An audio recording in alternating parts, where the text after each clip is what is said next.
Washington News and Talk.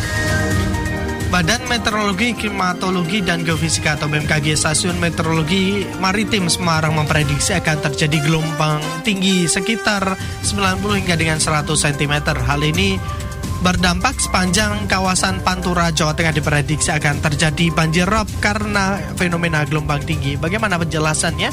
Kami akan jumpai Kepala Stasiun Meteorologi Maritim Tanjung Emas Semarang, Erno Widianingsih. Elsinta Weather Report. Ini berarti harus menjadi alert dari masyarakat ya, Bu Retno ya. Bagaimana untuk penjelasannya, Bu Retno? Terima kasih. Selamat siang ini dengan Mas Hendri. Betul, dengan Mas Hendri, Bu Retno. Oh ya, Mas Hendri, selamat siang. Selamat siang. Mas Hendri, mungkin perlu saya koreksi tadi judulnya bahwa kami belum mengeluarkan peringatan dini terkait banjir rob maupun gelombang tinggi. Baik. Karena ini untuk memang ada rilis dari BMKG Pusat terkait potensi banjir rob untuk tanggal 13 sampai tanggal 23 di beberapa wilayah Indonesia. Tetapi khusus untuk di pantai utara Jawa Tengah, kami belum mengeluarkan peringatan dini. Tapi memang ada potensi untuk wilayah pesisir utara Jawa Tengah itu ada peningkatan pasang surut di tanggal 16 sampai tanggal 23. Jadi kami mengeluarkan rilis untuk peringatan dininya. Kemudian dari potensi itu kami akan melihat apakah itu akan menjadi potensi banjir rob. Itu kita kombinasikan dengan adanya fenomena apakah akan ada gelombang tinggi atau tidak. Nah, kami akan memantau terus sampai dengan mungkin tanggal 15 nanti apakah ada potensi gelombang tinggi. Kalau tidak ada, maka kami tidak akan mengeluarkan potensi peringatan dini gitu. Jadi yang ada memang BMKG Pusat itu mengeluarkan rilis untuk potensi adanya banjir rob di beberapa wilayah Indonesia, termasuk di pesisir utara Jawa Tengah. Tapi secara detail di pesisir utara Jawa Tengah itu ada potensi tanggal 16 sampai tanggal 23 di mulai jam 9 sampai dengan jam 15 ya gitu. Begitu, Mas. Baik. Berarti hanya siang hari saja ya. Malam malah justru tidak ya, Bu Retno? Malam pas saat surut gitu. Baik. Kemudian apa yang harus dilakukan oleh masyarakat jika sudah dikeluarkan alert ini? Apakah memang dari masyarakat disarankan atau direkomendasikan untuk mengungsi pada tanggal dan jam itu atau bagaimana? Kalau mengungsi sih mungkin belum. Tetapi mohon kemarin kan menjadi pelajaran yang tanggal 23 Mei ya. Betul. Ada tanggul yang jebol, kemudian ada beberapa juga rumah yang terendam. Mohon untuk sekarang siap-siap untuk mulai dibersihkan sanitasinya. Kemudian saluran-saluran air yang memang buntu itu mulai juga dibersihkan. Kemudian tanggul-tanggul itu mulai juga diperiksa kekuatannya, apakah dia akan tahan terhadap luapan rob lagi atau tidak gitu. Jadi kalau tidak ada waktu untuk menguatkan tanggul-tanggul tersebut agar tidak melimpas ke rumahnya gitu. Mungkin seperti itu, Mas. Kalau kemarin tanggul yang jebol itu di sekitar Tambak Lorok itu kan masih belum diperbaiki ya, masih menggunakan tanggul sementara berupa karung dan pasir. Berarti hal ini nanti berpotensi meluap ke pemukiman lagi dong, Bu Retno? Kami sudah kemarin dengan PUPR setelah minggu kemarin kami rapat di Gubernuran itu akan diantisipasi dengan tanggul dari geobox. Nah itu sepertinya lebih kuat daripada kantong pasir. Tetapi kami sendiri tidak tahu kekuatannya seperti apa. Tetapi kami sudah infokan bahwa ada potensi kenaikan pasang di tanggal 16 sampai 23. Dan mereka sepertinya sudah tahu dan sudah merencanakan bahwa penanggulan dengan geobox itu akan diselesaikan sampai tanggal 19 itu. Mudah-mudahan itu bisa mengantisipasi agar tidak terjadi lagi banjir tanggul jebol di tempat yang sama. Baik. Sebenarnya apa yang menjadi penyebab sih gelombang tinggi ini berpotensi terjadi dan juga banjir rob terjadi pada tanggal itu? Apakah ada fenomena alam tertentu yang terjadi di sekitaran wilayah perairan di Indonesia, Bu Retno? Jadi pasang dan surut itu sebetulnya kalian alami terjadi di dunia. Betul. Karena memang hasilnya gravitasi. Nah, pasang ini biasanya terjadi pada saat bulan purnama. Tapi untuk di wilayah Semarang itu bergeser kira-kira 2-3 hari setelah purnama baru terjadi pasang. Ini mungkin juga karena posisi semangat kemudian terhadap ada selisih itu tidak pas saat bulan purnama dia pasangnya, tetapi ada selisih sekitar 2-3 hari baru terjadi pasang maksimum. Kemudian ketika pasang ini dikomunikasikan terjadi bersamaan dengan fenomena gelombang tinggi, itu efeknya menjadi luar biasa karena air yang melimpah menjadi lebih banyak dan lebih tinggi.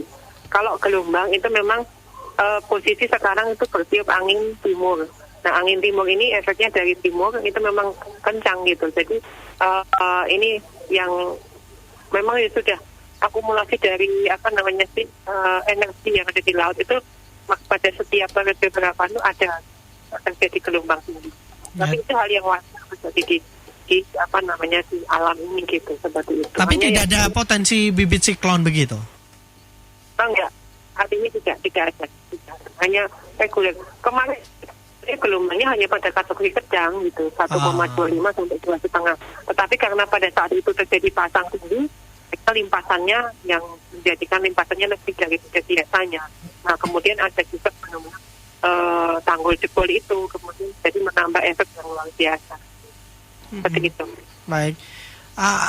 Bisa tidak sih gelombang tinggi atau momen-momen yang akan terjadi semacam itu bisa diantisipasi tidak sih untuk memecah gelombang atau lain sebagainya? Sebenarnya itu bisa dilakukan rekayasa tidak sih, Bu Retno? Untuk setiap pelabuhan itu sepertinya sudah punya kalau alat memecah gelombang, kemudian kolam-kolam pelabuhan itu ada yang tidak bisa diantisipasi atau malah kekuatan dari tanggul itu yang apalagi itu istilahnya bukan itu ada di kawasan terbatas gitu ya yang memang tidak bisa kita pantau setiap hari gitu. Nah, itu yang perlu diwaspadai dan mungkin menjadi awareness dari para pemilik properti yang ada di sekitar pelabuhan maupun ada di sekitar pantai untuk seperti aware lagi terhadap kekuatan dan memeriksa kekuatan tanggul yang menjadi pintu pembatas antara laut dengan daratan gitu seperti itu. Kemudian Bu Retno, daerah mana saja kemudian yang mungkin akan terdampak oleh gelombang tinggi ini di panturanya? Bukan gelombang tinggi Mas, tapi rob ya. Oke, ya rob. Tapi pasangnya.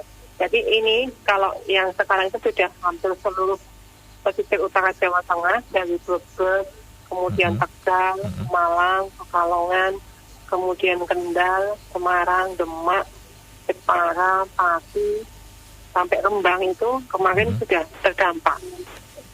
Mungkin tingginya berbeda-beda, tapi kami sudah mengkonfirmasi dan itu sudah terdampak. Nah, ini sepertinya sudah menjadi potensi untuk seluruh daerah pesisir utara Jawa Tengah perlu diantisipasi. Kalau memang kemarin sudah kena ya, sekarang diantisipasi supaya diberikan tanggul yang lebih kuat lagi gitu. Supaya tidak terdampak lagi. Kemudian untuk menghindari banyaknya kerugian gitu Bu Retno, apakah sudah ada konfirmasi terkait rob ini dari BMKG untuk pemerintah-pemerintah daerah yang terkena imbasnya gitu Bu Retno? Kami sudah bekerja sama Mas dengan seluruh instansi. Kami juga baik melalui surat menyurat lewat email maupun lewat sosialisasi langsung ke mereka.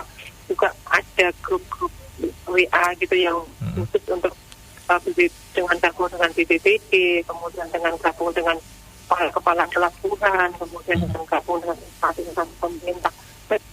Ya, memantau kondisi rob itu dan ke aplikasi untuk pemantauan rob digital yang bisa diakses oleh siapa saja tanpa harus register, tanpa harus ada password user, bisa memantau. Jadi ini sudah tersebar kemana-mana, tetapi memang untuk antisipasinya itu dan untuk pencegahan maupun tanggap bencananya itu memang tergantung dari kebijakan instansi masing-masing. Kami hanya bisa menginformasikan ada potensi pada potensi gelombang tinggi dan sebagainya itu saja. Tapi untuk di lapangannya itu akan bergerak seperti apa, memang kita tidak bisa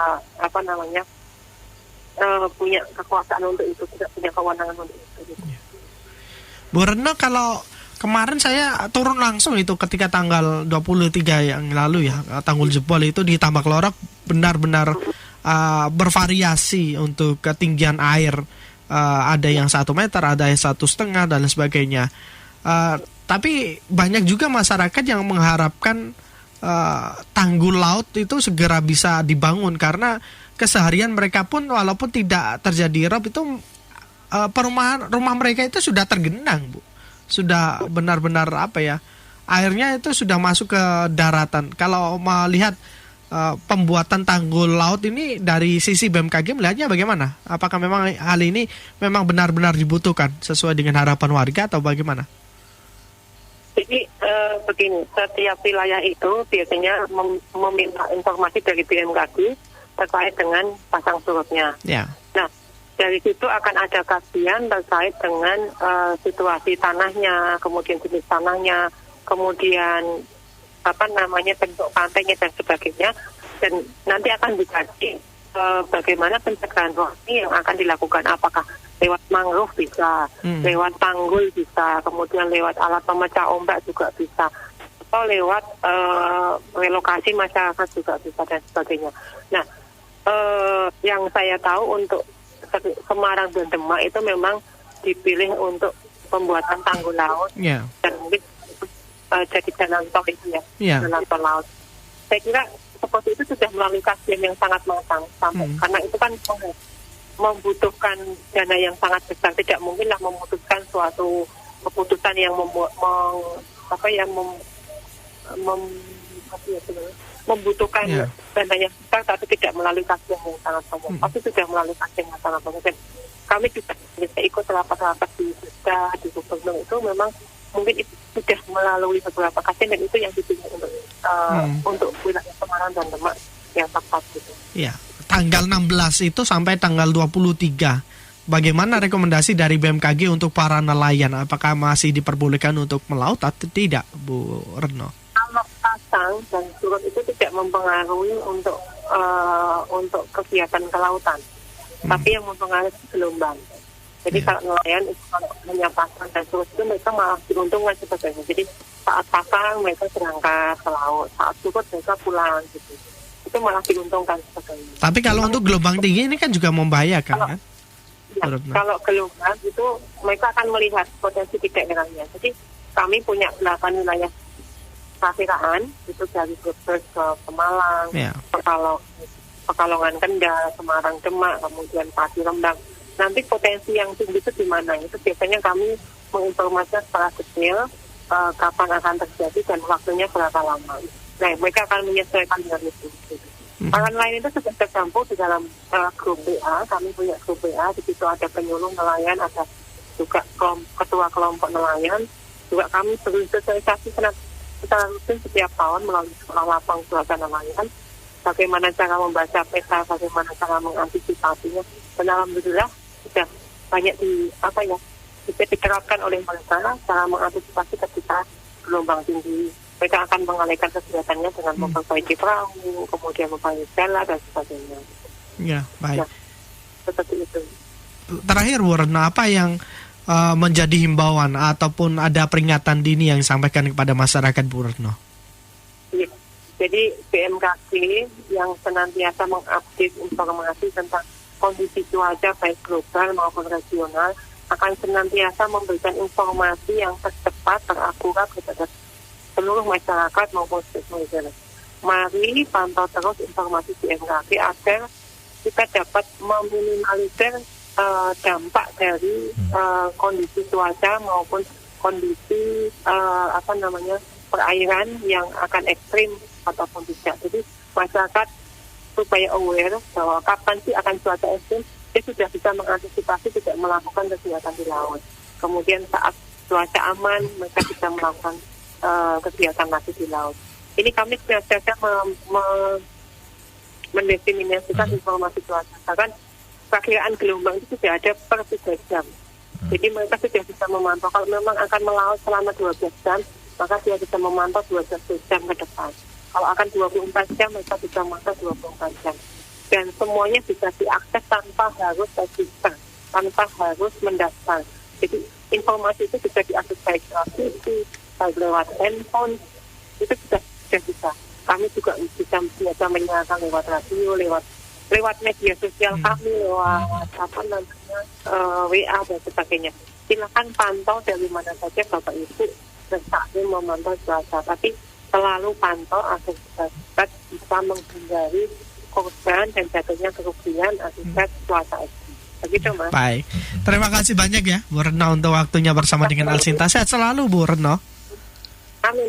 Terima kasih juga untuk Ervin. Terima kasih, selamat siang. Demikian mendengar Kepala Stasiun Meteorologi Maritim Tanjung Emas Semarang, Retno Widianingsih. Elsinta Semarang News and Talk.